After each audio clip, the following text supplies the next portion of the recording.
తాబేలు పెద్ద కథ తెలుగు. ఒకప్పుడు ఓ పెద్ద అడవి పక్కనే ఉన్న చిన్న చెరువులో నీలకంఠుడు అనే తాబేలు ఉండేవాడు. అతడు నెమ్మదిగా నడిచేవాడు, కాని ఆలోచనలు మాత్రం లోతుగా ఉండేవి. ఇతర జంతువులు అతడిని చూసి నవ్వేవి. ఏయి తాబేలా, నువ్వు ఎప్పటికీ గమ్యానికి చేరవు అని కుందేలు, జింక ఎగతాళి చేసేవి. నీలకంఠుడు ఒక్క మాట కూడా తిరిగి చెప్పేవాడు కాదు. ఎందుకంటే అతడికి తెలుసు, నిజమైన బలం మాటల్లో కాదు, సహనంలో ఉంటుంది. కష్టకాలమొక సంవత్సరం భయంకరమైన ఎండ వచ్చింది. చెరువు ఎండిపోసాగింది. జంతువులు భయపడిపోయాయి. అందరూ పరుగులు పెట్టారు. కుందేలు వేగంగా పరిగెత్తింది, కాని దారి తప్పింది. జింక ఎగిరింది, కాని అలసిపోయింది. చాలామంది తొందరలో తప్పులు చేశారు. నీలకంఠుడు మాత్రం ఆగాడు, ఆలోచించాడు. పాత అనుభవాలను గుర్తు చేసుకున్నాడు. ఎండలో దూకుడు కాదు, తట్టుకునే శక్తి కావాలి అని నిర్ణయించుకున్నాడు. తెలివైన నిర్ణయం. తాబేలు తన గుహలోకి వెళ్లి తేమను నిలుపుకున్నాడు. తక్కువ ఆహారంతో, ఓర్పుతో జీవించాడు. ప్రతిరోజు సూర్యుని దిశను, గాలిని గమనించాడు. రోజులు గడిచాయి. చివరికి వర్షం పడింది. చెరువు మళ్లీ నిండింది. ఫలితం పరుగులు తీసినవాళ్లు చాలామంది నశించారు. ఎగతాళి చేసినవాళ్లు మౌనమయ్యారు. నీలకంఠుడు బయటికి వచ్చాడు, నెమ్మదిగా, కానీ గర్వంగా. అడవిలో పెద్దలు చిన్నలకి చెప్పడం మొదలుపెట్టారు. వేగం కాదు గెలిపించేది, తెలివి కాదు గెలిపించేది, ఓర్పు ప్లస్ స్థిరత్వం సమానము విజయం. కథ సారం. ఇది ముఖ్యమైన భాగం. తొందరపాటు బలహీనత, నెమ్మదితనం లోపం కాదు. పరిస్థితులు మారుతాయి, తట్టుకునేవాడు మాత్రమే. తాబేలు, నక్క తెలివి పోటీ. వర్షం వచ్చి చెరువు నిండిన తర్వాత అడవిలో ఒక మాట తిరగసాగింది. తాబేలు అదృష్టవంతుడు, తెలివి కాదు. ఈ మాట చెప్పింది ఎవరో కాదు, నక్క. నక్కకి ఒక బలహీనత ఉంది, తాను ఎప్పుడూ ఇతరుల విజయాన్ని ఒప్పుకోదు. సవాలు. నక్క అడవిలో అందరి ముందు అంది, ఓ తాబేలా, నువ్వు బతికింది అదృష్టం వల్ల. నిజమైన తెలివి ఏంటో నేను చూపిస్తా.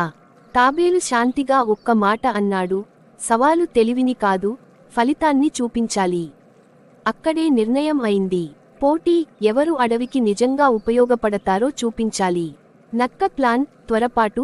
నక్క వెంటనే పని మొదలెట్టింది. జంతువుల దగ్గరకి వెళ్లి చెప్పింది, నన్ను ఫాలో అవ్వండి, నేను త్వరగా ఆహారం చూపిస్తా. జంతువులు నమ్మాయి. నక్క అడవిలో లోపలికి తీసుకెళ్ళింది. ఫలితం, ఆహారం తక్కువ, దారులు ప్రమాదకరం, చాలామంది గాయపడ్డారు. నక్కకి పేరు వచ్చింది, మాటల నక్క. తాబేలు ప్లాన్, స్థిరత్వం. తాబేలు హడావిడి చేయలేదు. ముందుగా నీటి మార్గాలు గుర్తించాడు. ఎక్కడ ఎండలో తేమ ఉంటుందో చూశాడు. చిన్న గుంతలు తవ్వించి నీరు నిల్వ చేయించాడు.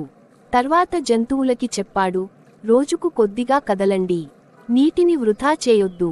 అడవి మనల్ని పోషిస్తుంది, మనం దాన్ని నాశనం చేయకపోతే. నిజం బయటపడింది. కొద్ది రోజుల్లో నక్క వెంట వచ్చినవాళ్లు తిరిగి వచ్చారు, ఆకలితో, భయంతో. తాబేలు దగ్గరికి వచ్చినవాళ్లు బతికారు, శాంతిగా. అడవిలో తీర్పు స్పష్టంగా వచ్చింది. నక్కకి మాటలు ఉన్నాయి, తాబేలుకి పద్ధతి ఉంది. నక్క ఓటమి. నక్క తలదించుకుంది.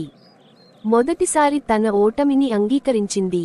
తాబేలు మాత్రం గర్వపడలేదు. అన్నాడు, తెలివి అంటే ముందుకు దూకడం కాదు. తాబేలు రాజుగా మారిన కథ. నక్క ఓడిపోయింది, కాని అడవికి సమస్యలు ఆగలేదు. ఎండ మళ్లీ వచ్చింది. వేటగాళ్లు వచ్చారు. అడవిలో భయం పెరిగింది. అప్పుడు జంతువులు ఒక విషయానికి అర్థం చేసుకున్నాయి, మాటల నాయకులు కావాలి కాదు, బాధ్యత తీసుకునే నాయకుడు కావాలి. నిర్ణయ సభడవి మధ్య పెద్ద సభ జరిగింది. సింహం, ఏనుగు, జింక, పక్షులు అందరూ వచ్చారు. ప్రశ్న ఒక్కటే, ఎవరు నాయకుడు? సింహం గర్జించింది, బలం నాదే. ఏనుగు అంది, అనుభవం నాదే. అందరూ మాట్లాడారు. తాబేలు మాత్రం మౌనం. అప్పుడు ఒక పక్షి అడిగింది, తాబేలా, నువ్వేమంటావు?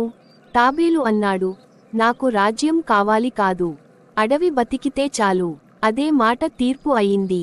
రాజుగా కాదు, బాధ్యతగా. తాబేలు కిరీటం పెట్టుకోలేదు. సింహాన్ని వేట రక్షణకు పెట్టాడు. ఏనుగును నీటి మార్గాలకు బాధ్యుడిగా చేశాడు. పక్షులను సమాచారానికి ఉపయోగించాడు.